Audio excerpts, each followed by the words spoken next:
ನಮಸ್ಕಾರ ವೀಕ್ಷಕರೇ, ಮಹಾಯುದ್ಧ ನ್ಯೂಸ್ಗೆ ಸ್ವಾಗತ. ಮಕ್ಕಳು ಬೇರೆಯವರ ಬಗ್ಗೆ ಪೂರ್ವಾಗ್ರಹ ಪೀಡಿತ ಭಾವನೆಗಳನ್ನು ಇಟ್ಕೊಳ್ಳಬಾರದು. ಡಾಕ್ಟರ್ ಭೂಮಿಕಾ. ಮಕ್ಕಳು ಬೇರೆಯವರ ಬಗ್ಗೆ ಪೂರ್ವಾಗ್ರಹ ಪೀಡಿತ ಮನೋಭಾವಗಳನ್ನು ಬೆಳೆಸಿಕೊಳ್ಳದೆ ಸಕಾರಾತ್ಮಕ ದೃಷ್ಟಿಕೋನವನ್ನು ಹೊಂದಿರಬೇಕು ಅಂತ ಚಳ್ಳಕೆರೆಯ ಶಾರದಾಶ್ರಮದ ಸ್ವಯಂ ಸೇವಕಿ ಡಾಕ್ಟರ್ ಭೂಮಿಕಾ ಅಭಿಪ್ರಾಯ ವ್ಯಕ್ತಪಡಿಸಿದರು.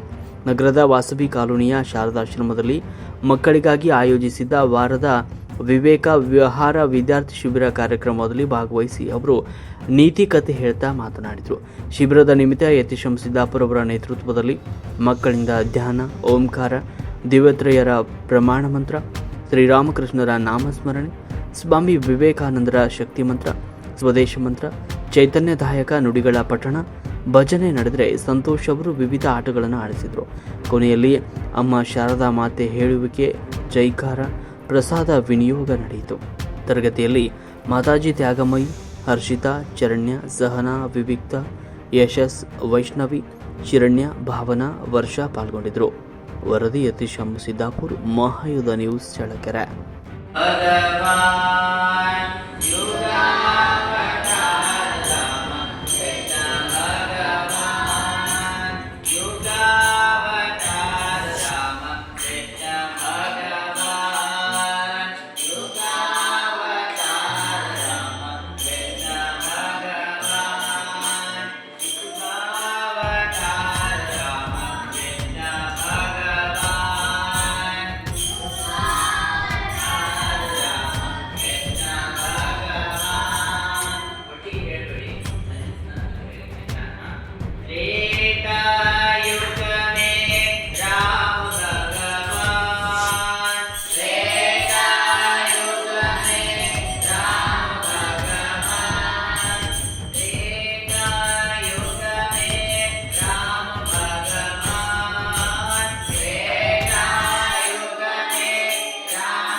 नमः श्री यतिराजाय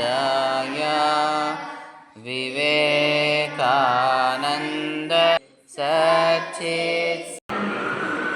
ಆಯಿತು ಸ್ವಾಮಿ, ನಾನು ಏನಂತ ಮನೆಗೆ ಹೋಗಿ ಎಕ್ಸ್ಪ್ಲೈನ್ ಮಾಡ್ತೀನಿ. ಮಹಾರಾಜ ಹೋಗ್ತಾರೆ, ಅಲ್ಲಿ ಹೇಳ್ತಾರೆ, ಮರ ಕಡಿಯೋದಿದ್ದಲ್ಲ, ಅವನಿಗೆ ಹಿಂದೆ ವ್ಯಾಪಾರ ಆಗ್ತಿರಲ್ಲ, ಅವನು ಏನು ಯೋಚನೆ ಮಾಡ್ತಿದ್ದ, ಒಂದು ಯಾರು ಮಾಡದೆ ಕೊಡೋದಿಲ್ಲ, ಏನು ಮಾಡೋದು, ರಾಜ ತಿಳ್ಕೊಂಡಿದ್ರೆ ಶ್ರೀಗಂಧ ಮರದಲ್ಲಿ ಪಾಪ ರಾಜ ನನ್ನಿಂದ ಶ್ರೀಗಂಧ ಮರ ತಗೊಂಡ ಭಾಳ ಒಳ್ಳೆಯದನ್ನ ಭಾವನೆ ಬಂದಿರುತ್ತೆ. ಅದಕ್ಕೆ ಈಗ ರಾಜನಿಗೆ ಅವನ ಏನು ಅನಿಸುತ್ತೆ, ಇವ್ನು ಭಾಳ ಒಳ್ಳೆಯದು ಅಂತ ಅನಿಸುತ್ತೆ. ಅರ್ಥ ಆಯ್ತಾ ನಿಮ್ಗೆ? ಅರ್ಥ ಆಯ್ತಾ? ಇದರ ಹಿಂದೆ ಏನು ಅವಾಗ ರಾಜನಿಗೆ ಅರ್ಥ ಆಗುತ್ತೆ. ಇದು ಹಿಂದೆ ನಿನಗೆ ಅರ್ಥ ಆಯ್ತು ಏನು ಅಂತಂದರೆ, ಒಬ್ಬರು ನಮ್ಮ ಬಗ್ಗೆ ಏನಾದರೂ ಕೆಟ್ಟ ಭಾವನೆಯನ್ನು ಬೆಳೆಸ್ಕೊತಿದ್ದಾರೆ, ಸ್ವಲ್ಪ ದ್ವೇಷ ಬೆಳೆಸ್ಕೊತಿದ್ದಾರೆ, ನಮಗೂ ಅವ್ರ ಬಗ್ಗೆ ಅದೇ ಭಾವನೆ ಬೆಳೀತಿರುತ್ತೆ.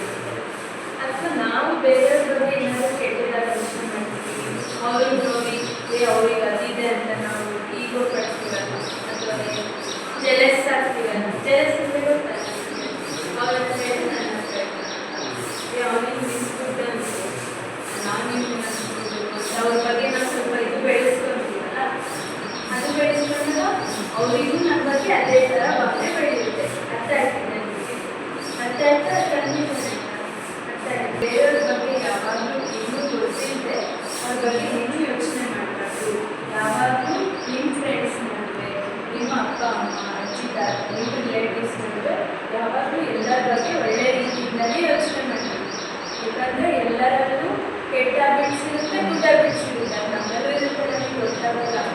ಅರ್ಥ ಆಯ್ತಾ?